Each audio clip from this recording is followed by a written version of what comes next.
After all the cool movies that I grew up with, RoboCop, Terminator, The Predator, Aliens. Really? Like, Karate Kid is the one that makes it? Like, Karate Kid is the one that actually gets a reboot? And it's a TV show. It's not even a movie. And this is what actually manages to become popular. It's what everyone talks about. Everyone loves it, whether you're on the left or on the right. Doesn't matter. People love this TV show because it's good. It's good. It focuses on character building. It doesn't focus on preaching you a message about how to vote. Doesn't talk about immigration. Doesn't talk about women's rights. Doesn't talk about gays' rights. It talks about, karate. Shocking. I know, mind-blowing. It talks about karate. It keeps the spirit of the original.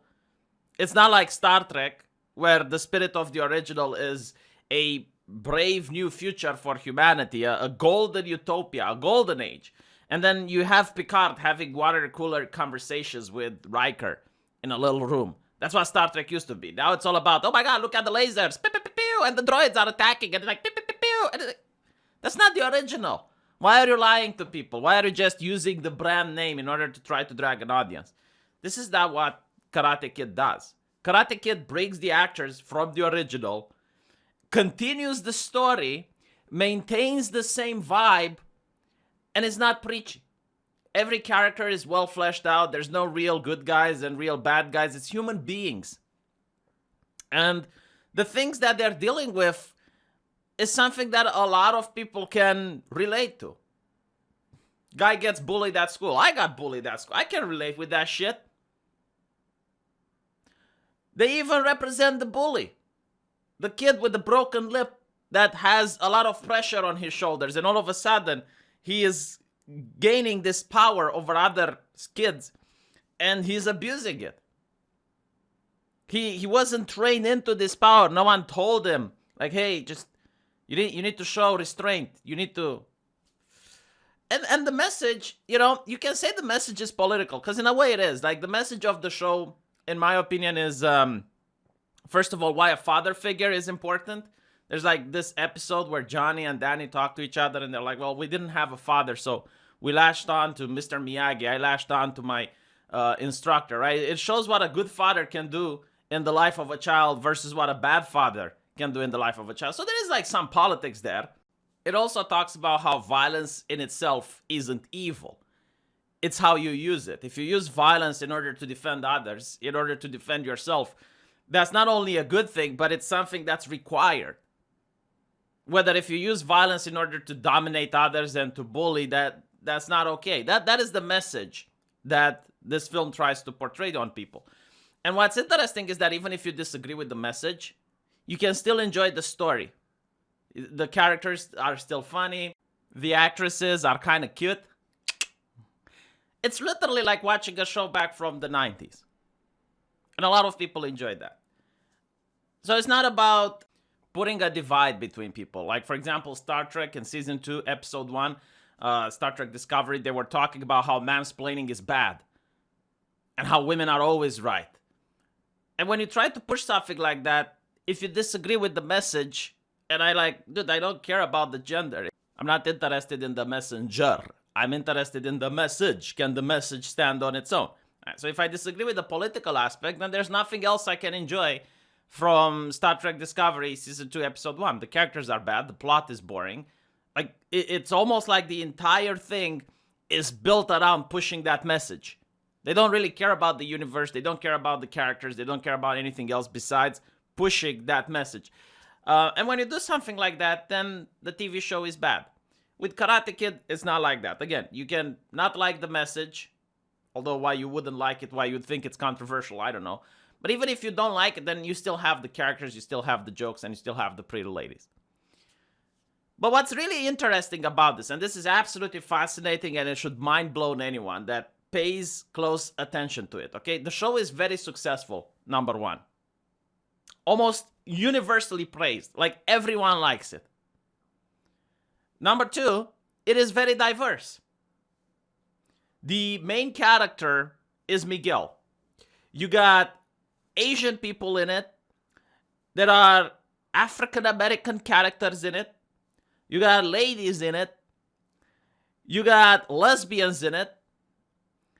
And it is, by definition, a diverse show, but it's not woke. That's the issue. That's the main problem. Despite of its diversity, despite on the fact that it casted the correct amount of diverse characters, despite the fact that it shows women being as powerful as men in hand-to-hand combat, which a lot of people find kind of because you're not going to see Muhammad Ali facing off against a strong woman in the ring. In real life, contact sports especially, like karate and whatnot, they're separated between genders. I don't think this is controversial. I don't think anyone is arguing for Muhammad Ali to be placed in a ring with a lady, right? Like, that. Maybe they are. If you're one of those people that would like it, if Muhammad Ali was placed in a ring with a lady, tell me in the comments section. I do disagree, though. I think it's good that, especially these types of contact sports are segregated between gender and between age and between weight category. Like, there's a lot of separation. It's not just by gender. Like, you're not going to have a 5-year-old facing Muhammad Ali. That would be a little bit interesting, wouldn't it? Now, the thing is, I don't watch boxing, so I don't know other names besides Muhammad Ali. But you get what I'm trying to say here. But no, this show is very diverse. So this infuriates the people from Los Angeles Times and other official critics, which, by the way, I don't understand what makes an official critic more enlightened than a fan. Because the official critic doesn't go to the criticism university. They don't have studies. They just go to the LA Times. They put on a resume. They get hired. And then the LA Times goes like, okay, you cover the weather. You cover TV shows. But for some reason, if someone is working at the LA Times, his opinion is far more insightful than someone like you. Why is that? I mean, it's getting to the ridiculous point where you go on websites like Rotten Tomatoes and you have tens of thousands of fans voicing their opinion, whether they liked or disliked the movie.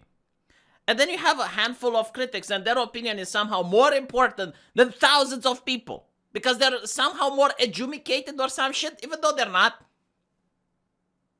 They don't learn at the university on how to criticize movies, okay? Like, they're just employees at a company. They happened to get hired and they weren't good enough to cover the news, so they went on and covered entertainment. And these people are now complaining that it's not woke enough. And they're being blatant racist about it. I mean, at least 10 years ago, this would have been considered racism. Like, the same companies, like LA Times, would attack people that would come up with this argument. Because, you see, it's all about stereotyping. Because when these people think karate, they think of Asia. Which is kind of fascinating, because if you look at most martial arts tournaments, there's a lot of white people that are winning championships. The idea that only Asians do karate is a stereotype. It does not exist in the real world. In the real world, there are people from all over the world doing karate.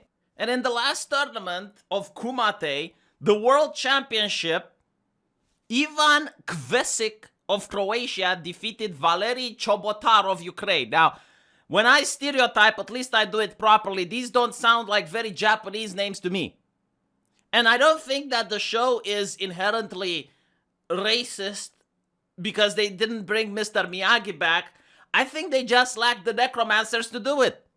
Because I'm definitely sure they would have wanted the actor to come back and have Mr. Miyagi. But I don't think they can because the man passed away. The actor passed away. What do you want them to do?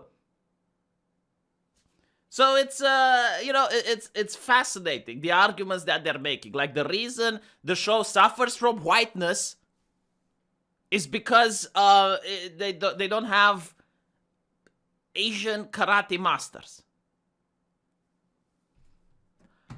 So the problem with the show isn't that it's not popular, it's not that it's not enjoyable, it's not that it's not diverse, it's that it's not diverse enough. Look, all of this is about giving power to the journalists. They don't like it that this show is more popular than other bullshit like Star Trek or whatever they're promoting. And they don't like it. And now they want equality. They don't like one show to be better than others. Now they can't make the other shows be as good as Karate Kid, which, by the way, in my opinion, is not that good. The reason is that good is because everything else is bad. But they can't bring everything else to its level. So they want to now do Cobra Kai back to the level of the other shows. Like, look, every single time, every other show that listened to the professional critics ended up being shit. Maybe, just maybe, you stop listening to the professional critics. Just maybe once. Just do what. Another example is The Mandalorian. Another show that they hate. Don't you see that they hate successful shows? They hated Alita Battle Angel as well. It doesn't matter if the show is diverse. It doesn't matter if Mandalorian has strong women in it. It doesn't matter any of that. What matters is that it's successful, and they don't like it. They want a piece of that success. They want a piece of that pie. Like the idea that is here, why this is a power grab, is that they're going to say, look, you people are incompetent of making a proper, decent, progressive show. You just don't know how to do it. Why don't you hire our friend who's an advisor, and you put our friend on your team? You pay our friend a lot of money, of course, and he's going to help you become more progressive. He's going to teach you on how to become more progressive. Tell these people to fuck off. Now, unfortunately, I don't know if it's possible to tell them to fuck off, because usually these things come as executive decisions.